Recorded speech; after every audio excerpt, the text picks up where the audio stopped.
ಆತ್ಮೀಯರೇ, ಇಂದು ನಾನು ನಿಮಗೊಂದು ಆತಂಕಕಾರಿಯಾದ ವಿಷಯವೊಂದನ್ನು ತಂದಿದ್ದೇನೆ.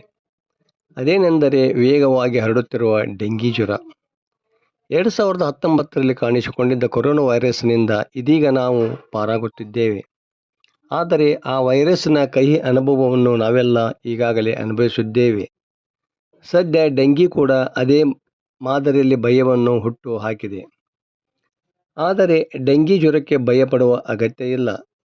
ಆರೋಗ್ಯ ಇಲಾಖೆ ಸೂಚಿಸಿದ ಸೂಚನೆಗಳನ್ನು ಪಾಲಿಸಿದರೆ ಸಾಕು. ಈ ಸಾಂಕ್ರಾಮಿಕ ರೋಗದಿಂದ ಸುಲಭವಾಗಿ ಪಾರಾಗಬಹುದು. ಈಜಿಪ್ಟ್ನ ಈಡಿಯಸ್ ಸೊಳ್ಳೆಯಿಂದ ಡೆಂಗಿ ರೋಗ ಬರುತ್ತದೆ. ತೆರೆದ ಪಾತ್ರೆಯ 10 ml ಸ್ವಚ್ಛ ನೀರಿನಲ್ಲಿ ಈ ಸೊಳ್ಳೆ ಬೆಳೆಯುತ್ತದೆ ಎಂದರೆ ಇದು ಬೆಳೆಯುವ ವೇಗದ ಪ್ರಮಾಣ ನಮಗೆ ಅರ್ಥವಾಗುತ್ತದೆ. ಈ ಸೊಳ್ಳೆಯ ವಿಶೇಷವೇನೆಂದರೆ ಮನೆಗಳಲ್ಲಿ ಶೇಖರಿಸಿದ ಸ್ವಚ್ಛ ನೀರಲ್ಲಿ, ಅದು ಶೇಖರಿಸಿದ ಕಂಟೈನರ್ ಮೇಲೆ ಮುಚ್ಚದೇ ಇದ್ದಾಗ ಮಾತ್ರ ಅಂಥ ನೀರಲ್ಲೇ ಇದು ಬೆಳೆಯುತ್ತದೆ. ಅಂದರೆ ಎಲ್ಲರೂ ಕಡ್ಡಾಯವಾಗಿ ಶೇಖರಿಸಿದ ನೀರನ್ನು ಮುಚ್ಚಿಡಲೇಬೇಕು. ಇಲ್ಲದಿದ್ದರೆ ಈ ಸೊಳ್ಳೆ ಅಲ್ಲಿ ಖಂಡಿತವಾಗಿ ಬೆಳೆಯುತ್ತದೆ ಎಂಬ ಅರಿವು ನಮ್ಮಲ್ಲಿ ಇರಬೇಕು. ಇದೊಂದು ಸಾಂಕ್ರಾಮಿಕ ರೋಗ, ಒಬ್ಬರಿಂದ ಒಬ್ಬರಿಗೆ ಹರಡುತ್ತದೆ. ಹೀಗಾಗಿ ಈಗಿನಿಂದಲೇ ಎಚ್ಚರಿಕೆಯಿಂದ ಇದ್ದು ಈ ಸೊಳ್ಳೆ ಬೆಳೆಯದಂತೆ ಮುಂಜಾಗ್ರತೆ ವಹಿಸಿದರೆ ಸಾಕು, ಡೆಂಗಿ ನಮ್ಮಿಂದ ದೂರವಾಗುತ್ತದೆ. ಈ ನಿಟ್ಟಿನಲ್ಲಿ ಆರೋಗ್ಯ ಇಲಾಖೆ ಇಡೀ ರಾಜ್ಯಾದ್ಯಂತ ಎಚ್ಚರಿಕೆ ಕರೆಗಳನ್ನು ಕೊಡುತ್ತಿದ್ದು, ದಯವಿಟ್ಟು ಎಲ್ಲರೂ ಅವುಗಳನ್ನು ಪಾಲಿಸೋಣ, ಡೆಂಗಿ ಜ್ವರವನ್ನು ಹೊಡೆದೋಡಿಸೋಣ ಅಂತ ಹೇಳ್ತಾ ಈ ಒಂದು ಎಪಿಸೋಡ್ ಮುಗಿಸುತ್ತೇನೆ. ಎಲ್ಲರಿಗೂ ನಮಸ್ಕಾರ. ಅದು ಬದುಕೋದೇ 30ರಿಂದ 45 ದಿವಸ, ಸುಮಾರು 7 ದಿನ ತತ್ತಿ ಹಿಡಿದತಿ. ಒಂದು ಸೊಳ್ಳೆ 300ವರೆಗೆ 150ರಿಂದ 300ವರೆಗೆ ತತ್ತಿಗಳನ್ನು ಇಡ್ತಾ ಇದೆ. ತನ್ನ ಜೀವಿತಾವಧಿಯಲ್ಲಿ 7 ದಿನದವರೆಗೆ ಸಾವಿರಾರು ಮರಿಗಳು ಸೊಳ್ಳೆಗಳಾಗಿ ನಮ್ಮ ಜೊತೆಗೆ ರಕ್ತ ಹಂಚಿಕೊಂಡು ನಮ್ಮ ಅಕ್ಕಂಗರಾಗಿ ಅಂದವರಾಗಿ ನಮ್ಮ ಒಡನೆ ಬಾಳ್ತಾ ಇದ್ದಾರೆ. ಇವತ್ತು ಯಾವುದೇ ಮನೆಯಲ್ಲಿ ತಗಣಿ ಇಲ್ಲ, ತಗಣಿ ಹಬ್ಬ ಎಲ್ಲ ಕಡಿಮೆ ಆಗಿದೆ.